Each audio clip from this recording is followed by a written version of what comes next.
বিসমিল্লাহ, আলহামদুলিল্লাহ, ওয়াসসালাতু ওয়াসসালামু আলা রাসূলিল্লাহ। আজকে লম্বা সময় আলহামদুলিল্লাহ আমরা ইলমের কি গুরুত্ব, তালিবুল ইলম কারা হতে পারবে না এটা ভবিষ্যতে বলে দিবে ইনশাআল্লাহ। কিন্তু এটলিস্ট আমরা যেন ইচ্ছাটা রাখি যে তালিবুল ইলম হতে হবে, আল্লাহ সুবহানাহু ওয়া তাআলা যেন এখান থেকে একদম মুস্তাহিদ, একদম তালিবুল ইলম যেন এখান থেকে ইনশাআল্লাহ এই এলাকা থেকে অথবা এই মাজলিস থেকে অথবা আমাদের যে যেখানে আমরা দাওয়া কার্যক্রম চালাচ্ছি এখান থেকে ইনশাআল্লাহ এই ধরনের যেন তালিবুল ইলম বের হয়ে আসে, এটাই আমাদের ইনশাআল্লাহ চাওয়া, যারা লম্বা সময় ইনশাআল্লাহ দিনকে খেদমত করতে পারবেন। খুব অল্প কথায়, আমি কথা বেশি লম্বা করব না, কিছু এনিমি আমাদের শত্রুর কথা আমরা জানার চেষ্টা করব। এটা আমার ওই যেটা ফি মানহারির ইলম, জ্ঞান অর্জনের গভীরে কীভাবে যেতে হবে, ওই বইয়ের মধ্যে এই কিছু পয়েন্ট আমি আলোচনা করেছি। তো অনেকগুলো কথা অলরেডি এখানে চলে এসেছে। প্ল্যানিং অ্যান্ড প্রিপারেশন এগুলো হলো কি স্টেজ 3 স্টেজ 4-এর এই ধরনের প্রথম দিকে এই ক্লাসের জিনিসগুলো ছিল। তারপর হলো কি প্ল্যানিং প্রিপারেশন, লম্বা সময় আমার পড়ালেখা করতে হলে আমার কী পড়ালেখা করবো এটা আমার জানতে হবে, একটা সিলেবাস থাকতে হবে। আমি এমনিতে চোখ বুঝে খালি বই উল্টালাম, কতক্ষণ এখানে পড়লাম, কতক্ষণ ওখানে পড়লাম, কতক্ষণ একটু এটা পড়লাম না, এটা আসলে কোনো পড়ালেখা না।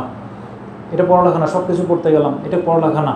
আমাদের জীবন ছোট, 20-20-20 এটা একটা ছোট একটা থিওরি আছে। প্রথম 20 বছর মানে আমরা মা বাবার কাছে থাকি, মা বাবা আমাদেরকে দেখে রাখে, এখানে হলো কি কোনো মেজর মিস্টেক করা যাবে না। এবং এই যারা 20-40-এর মধ্যে আছেন, এটা হলো কি মানে একদম প্রাইম ডেভেলপমেন্টের সময়। আপনার যদি প্রথম 20 বছরে যদি আমি ভালো মতো পড়ালেখা করতে পারি, যেগুলো কি আমার হলো কি একটা গাছ যখন আস্তে আস্তে বড় হচ্ছে, তখন আমার পরিচর্যা করতে হয়, সার দিতে হয়। কিন্তু যখন অনেক বড় হয়ে যায় তখন কি এটাকে আমার সার দিতে হয়, মানে আমাকে পানি দিতে হয় না, এত পরিচর্যা করতে হয় না। তাহলে গাছ যখন আস্তে আস্তে বড় হচ্ছে তখন প্রথম দিকে অনেক বেশি পরিচর্যা করতে হয়। তো এইগুলো আমাদের যেগুলো পিটফল আছে, পিটফল মানে কি যেগুলো গর্ত আছে, যেগুলোতে আমরা হোঁচট খেতে পারি একজন তালিবুল ইলম হিসেবে, এগুলো আমাদের কম বেশি জানার দরকার আছে। তার মধ্যে 1 নম্বর হলো কি প্রোক্রাস্টিনেশন। এটা হলো কি আমাদের, অবশ্যই আমরা রিয়ার কথা বলেছি, আমরা এই ক্লাসের কথা বলেছি। তাহলে কি আমাদের 1 নম্বর হলো কি আমাদের প্রোক্রাস্টিনেশন।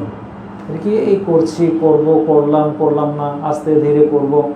আমাদের কোনো টু ডু লিস্ট থাকে না, আমরা সারা দিনের মধ্যে কি করব না করব, হলো কি সারা মাসের মধ্যে কোনো রেকর্ড বই থাকে না আমরা কি পড়ব।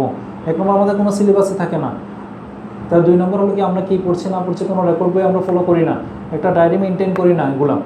তো এগুলো কিন্তু আপনার প্ল্যানিং প্রোগ্রামের মধ্যে পড়ে। আপনি যদি ঠিক আছে আমি কতটুকু হিপস করব, বছরে 365 দিন, 65 দিন যদি আপনি ছেড়েও দেন, প্রতিদিন যদি 1 পৃষ্ঠা করে মুখস্থ করেন, তাহলে কিন্তু 2 বছরে কিন্তু কোরআন হিফজ করা সম্ভব।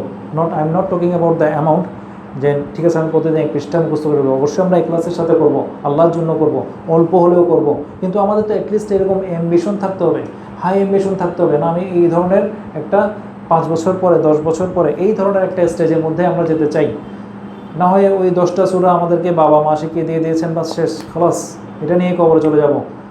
যারা হলো কি আমাদেরকে স্ট্যাটাসটা আমরা কীভাবে হবে, যখন হলো কি আমরা যতটুকু কোরআন পড়তে থাকবো, আমাদেরকে আমরা যেখানে শেষ করবো ওই জায়গায় গিয়ে আমাদের স্ট্যাটাসটা হবে। তাহলে সেজন্য হলো কি আমরা যেন নিজেদেরকে ডেভেলপ করার চেষ্টা করি, এবং হলো কি একটা রেকর্ড বই আমাদের থাকে। এখন অনেক রিসোর্স, প্রচুর রিসোর্স, এগুলো যদি আমরা কাজে লাগাতে না পারি এগুলো আমাদের ব্যর্থতা। এবং হলো কি একটা সুন্দর একটা গ্রুপ মেনটেন করা, এটা হলো কি আপনার একজন সালেহ বান্দা, আল্লাহর একজন সালেহ বান্দা এবং কি আপনার আমল, আখলাক, চিন্তাধারা সব কিছু চেঞ্জ করে দিতে পারে। সেজন্য কাদের সাথে আমি উঠা বসা করছি, very important. Negative people always avoid. যারা হলো কি এই ধরনের আজে বাজে কথা বলছে, যেমন আমরা কালবের কথা বলেছি, এই কালবের কথাগুলো আসে থেকে মানুষ যা চিন্তা করে, যা দেখে তা চিন্তা করে অথবা যা শোনে, এবং হলো কি তাই এক সময় বলে, এবং হলো কি তাই এক সময় তার কাজে পরিণত হয়। এই কাজটাই তাকে জান্নাত না জাহান্নামে চিন্তা করে যায়। সেজন্য আমাদের হলো কি guard your thinking, guard your lower your gaze. আমাদের চোখ যেন আমরা কী দেখছি না দেখছি আমাদের জন্য প্রোটেকশন দিই। সব জায়গায় ফিতনার সময় এখন কী দেখছি আমরা, প্রথমে যেন আমরা চোখে যে কোনো কিছু শুরুই হয় আর কি আপনার চোখ দিয়ে আর কি। এখন তো আরও সহজ, বিস্তারিত বলার দরকার নেই, একটা ক্লিকের মধ্যে সব কিছু। সেজন্য কি আমাদের হোম পেজের মধ্যে আমাদের একজন তালিবুল ইলম, আমি নাম বলছি না, উনি দেখি ফেসবুক ইউজ করে, কিন্তু ওনার ফেসবুকের মধ্যে কারো কোনো খবর আসে না, সবগুলো হাদিস করেন। কেন? উনি ওনার অ্যালগরিদমটাকে এইভাবে সাজায় নিয়েছেন, উনি সবসময় চেকই করেন হল কি ওগুলো। আজানটা শেষ হোক।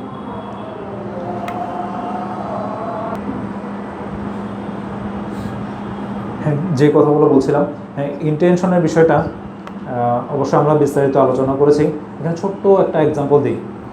আমি তো ইলেকট্রিক্যাল অ্যান্ড ইলেকট্রনিক ইঞ্জিনিয়ারিং করেছি। আমার একটা বন্ধু ছিল, সে এই ইলেকট্রিক্যাল অ্যান্ড ইলেকট্রনিক ইঞ্জিনিয়ারিং পড়তেই এসেছিল সাউন্ড ইঞ্জিনিয়ার হওয়ার জন্য। তো সে মিউজিকের সাথে অনেক রিলেটেড ছিল, তো সেজন্য পড়তেই এসেছিল সাউন্ড ইঞ্জিনিয়ার হওয়ার জন্য। পরবর্তীতে সে খুব ভালো একজন এই ধরনের যে পেশাটাকে সে চয়েস করতে চেয়েছিল, পছন্দ করতেছিল, সেখানে সে খুব ভালো শাইন করেছে। আরেকজন ছোটো ভাই ছিল, সে ইঞ্জিনিয়ারিং পড়তে এসেছে, একদম সেম পড়ালেখা, সে বায়োমেডিক্যাল ইঞ্জিনিয়ারিং করে সে মানুষের জন্য উপকার করবে। পরবর্তীতে সে এটার উপরে সে পিএইচডি করে এবং হলো কি খুব ভালো একটা কন্ট্রিবিউশন রেখে যায়। মানে কি আর কি এমন জিনিস যা হলো কি আপনার 15-20 বছরের মধ্যে এই ধরনের কন্ট্রিবিউশন কেউ করে নাই। মেশিন লার্নিং দিয়ে ওটা অনেক বড় ধরনের একটা কন্ট্রিবিউশন করে, ছোট্ট একটা পেস মেকারের মধ্যে এই ধরনের কিছু একটা অ্যালগোরিদম সে সেট করে এটা। তো তাহলে দেখেন এই ধরনের ছোট্ট একটা নলেজ রেখে যাচ্ছে। যে ফ্যানটা যে বানাইছে তার যদি নিয়ত থাকে যে এটা মানুষের উপকারে করবে, তাহলে এগুলোও কিন্তু তার জন্য একটা সাদাকায়ে জারিয়া। তো এই রেখে যাচ্ছে কারণ কি ইদা মাতাল ইনসানু মিন আমালুহু ইল্লা মিন সালাতিন, মানুষ যখন মরে যাবে 3টা জিনিস ছাড়া সব বন্ধ হয়ে যাবে, সব কিছু বন্ধ হয়ে যাবে। তার মধ্যে একটা হলো কি, অন্যতম হলো কি সাদাকাতুল জারিয়া, এর হলো কি এই ইলমুন নাফিয়া, এর কি উপকারী জ্ঞান রেখে যাওয়া। তাহলে কি আমার যে সবসময় যে কোরআন হাদিসের এগুলো যে আমার পড়ে থাকতে হবে, এগুলো নিয়ে আমার পড়ে থাকতে হবে, আমি দুনিয়ার কোনো পড়ালেখা করবো না, না এরকম না। আপনি কতটুকু ব্যালেন্স করবেন, নো ইউর সেলফ। আপনার তেল, আপনার গাড়ি কিসের কোন তেলে চলে এটা আপনাকে জানতে হবে। কতটুকু কি ব্যালেন্স করবেন না করবেন, আপনার প্ল্যানিং প্রোগ্রাম 24 আওয়ার্স কীভাবে প্ল্যানিং করবেন। ঠিক আছে, এই 20-20-20 একটা রুল বললাম, তারা হলো কি প্রথম 20 বছরের মধ্যে আছেন। মানুষের বুঝতেই সময় চলে যায়। একটা বুঝতেই মানে ক্লাস 5-6-এ পড়ে ছেলে, ওর বয়স কত 13-14 বছর, সে কতটুকু আর বুঝে। মেট্রিক ইন্টার যখন উঠে তখন বুঝে শুরু করে, বুঝতে তার 15-20 বছর শেষ। রাসূল সাল্লাল্লাহু আলাইহি ওয়াসাল্লাম বলেছেন এই উম্মতের হায়াত হবে কতটুকু, 60 বা এই এজের মতো হবে। তাহলে চিন্তা করেন আমি ডেইলি কতক্ষণ ঘুমাই। যদি 6 ঘন্টা ঘুমাই, 4 ভাগের 1 ভাগ, 4 ভাগের 1 ভাগ না, যদি আমি 6 ঘন্টা 4-6 24, তাহলে 60 বছর যদি হায়াত পায় কেউ, 60 ইয়ার্স, তাহলে কয় বছর ঘুমে কাটাবো? 15 বছর তার ঘুমে চলে গেল, 15 ইয়ার্স তার ঘুমেই চলে গেল। সেজন্য আপনার time sense, time management very important. আপনার আমার প্রায়োরিটি কী? হ্যাঁ, কারো প্রায়োরিটি ফ্যামিলি থাকতে পারে। আমার এখন ফ্যামিলিতে আমার হলো কি এগুলো আছে, আমার কি বাচ্চা কাচ্চা ছোটো, তারপর কি আমার মা অসুস্থ, এরকম থাকতে পারে। আপনার প্রায়োরিটি দেন ফ্যামিলিকে। এরকম একজন আলিম ছিলেন, সুলাইমান রাসূল যে বইটা যিনি লিখেছেন, ওনার মা অসুস্থ ছিলেন, তো মায়ের সাথে থাকতে হতো। তখন তো উনি ইলমের জন্য যেতে পারেন নাই। তো পরে মা মারা যাওয়ার পরে বাবার থেকে অনুমতি নিয়ে এরপর তো উনি ইলম অন্বেষণের জন্য ওখানে মনোযোগ দিতে পেরেছিলেন। তো পরবর্তীতে উনি যে বইগুলো রেখেছে এখনও সৌদি আরবের ইউনিভার্সিটিগুলোতে এখনও পড়ানো হয়। অনলাইন যেগুলো ইনস্টিটিউট আছে ওখানে এই ধরনের বইগুলো এখনও পড়ানো হয়। তো আল্লাহ কখন কাকে কবুল করবেন আমরা জানি না। আরেকজন হলো কি ভালো হিলস করতে পারতেন না, কিন্তু তার হলো কি রাইটিং ক্যাপাবিলিটি অনেক ভালো ছিল, তিনি ভালো রাইটার ছিলেন। তো আপনাকে যে গুণ আল্লাহ দিয়েছেন সেটা হয়তো অন্য কাউকে দেন নাই। সেজন্য আমরা ইনশাল্লাহ চর্চা করি, আমরা সবসময় ভালোর দিকে চেষ্টা করতে থাকি। আল্লাহ সুবহানাহু ওয়া তাআলা ইনশাল্লাহ বারাকা দিবেন। আমরা ইনশাল্লাহ অল্প সময়ের মধ্যে আমরা শেষ করে দেব। ফিয়ার অফ ফেলিওর, যদি না পারি, ভাই আমি কি পারবো, কনফিডেন্স নাই, কেন ভাই? যতটুকু পারি আর লেগে থাকবো আমি, না আমি শেষ না করে যাব না, যতটুকু পারি লেগে থাকবো ইনশাল্লাহ। আর হল কি হাই এক্সপাইরেশন রাখা, বড় কিছু করবো ইনশাল্লাহ। অবশ্যই এই ক্লাসটা ঠিক রেখে, কাউকে লোক দেখানোর জন্য না, ঠিক আছে? ছোটো ছোটো জিনিসে আমরা ইউ ড্রিম সামথিং বিগ, যদি আমরা স্বপ্ন দেখি, বড় কিছু স্বপ্ন দেখবো ইনশাল্লাহ। তারপর হলো কি ইনশাল্লাহ রেজিস্ট্যান্স টু চেঞ্জ, আপনার এমন সার্কামস্ট্যান্সেস আসতে পারে, এমন অবস্থা আসতে পারে, আপনাকে নিজেকে পরিবর্তন করতে হতে পারে, আপনার আশেপাশে পরিবর্তন করতে হতে পারে, একটু দূরে কোথাও যেতে করতে পারে। আমরা কষ্ট করার জন্য চাই না কেউ। তৈল ঢালা স্নিগ্ধতনু নির্ধারসে ভরা, যেটা কি আমাদের বাঙালিদের ব্যাপারে বলে গেছেন, খালি ঘুমাইতে চাই, খালি আরামপ্রিয় জাতি, খুব বেশি আরামপ্রিয় জাতি। তো কষ্ট করার চেষ্টা করি, আমাদের মেন্টালিটি রাখি ওরকম। সময় যে 24 ঘন্টার সময় আমাদেরকে দেওয়া হয়েছে, কীভাবে আমরা বেস্ট ইউটিলাইজ করতে পারি, এটা একটা আমরা প্ল্যানিং প্রোগ্রাম করি। এগুলা তো অনেক রিসোর্স আছে, আমরা এগুলো কাজে লাগানোর চেষ্টা করি। আর আল্লাহর কাছে চাই, আল্লাহ সুবহানাহু ওয়া তাআলা আমাদেরকে ইনশাআল্লাহ পথ দেখাতে পারেন। লাস্ট একটা পয়েন্ট অত্যন্ত গুরুত্বপূর্ণ, এটা হলো কি অবশ্যই তালেবুল ইলমদের জন্য, তো এটা আমার শেষ পয়েন্ট, এটা কথা বলে আমি শেষ করে দিচ্ছি। তালেবুল ইলমদের জন্য তো গুরুত্বপূর্ণ, সারা ধরনের মানুষের জন্য গুরুত্বপূর্ণ। কী জিনিস এটা? ইস্তেখারা। এটা আমাদের হারানো সুন্নাহ বলা হয়। রাসূল সাল্লাল্লাহু আলাইহি ওয়াসাল্লাম এইভাবে ইস্তেখারা শিখিয়েছিলেন সাহাবাদেরকে, তার প্রতিটি কাজের মধ্যে ইস্তেখারা করতেন। বিজনেস করবো না কি করবো না, বিজনেসের মধ্যে কোনটা করব, এই ডিসিশন না এই ডিসিশন, যে কোনো ট্রানজিশন পিরিয়ডে আমি ইন্টারের উপর কোনটা করবো। আমি অনেক স্টুডেন্টকে জিজ্ঞেস করেছি, এখানে ইস্তেখারা করে ভর্তি করেছেন? কেউ বলে না। ইস্তেখারা করে কেউ ভর্তি হয় না, দেখে মনে হয় আমার এটা ভালো, সেজন্য আমরা ভর্তি হয়ে যাই, সেজন্য কোনো একটা কাজে আমি ব্যস্ত হয়ে যাই, একটু 2 রাকাত সালাত করে নিই, আল্লাহর সাহায্য চাই, এটা আমি জানি না কোনটা আমার জন্য ভালো। এই আজকে যদি ওখানে না চলে আসতাম তাহলে আমি ওখানে অনেক টাকার মালিক হইতে পারতাম। এই আফসোসগুলো আমাদের কেন চলে আসে? আমাদের জ্ঞান না থাকার কারণে, ইলম না থাকার কারণে। এটা হলো কি সাধারণ, যেহেতু এখানে অনেক ধরনের মানুষ আসছে, আমরা ইস্তেখারাটা যেন কখনো না ছাড়ি। যে কোনো ধরনের কনফিউশন 2 রাকাত সালাত করে নিই, আল্লাহর কাছে সাহায্য চাই।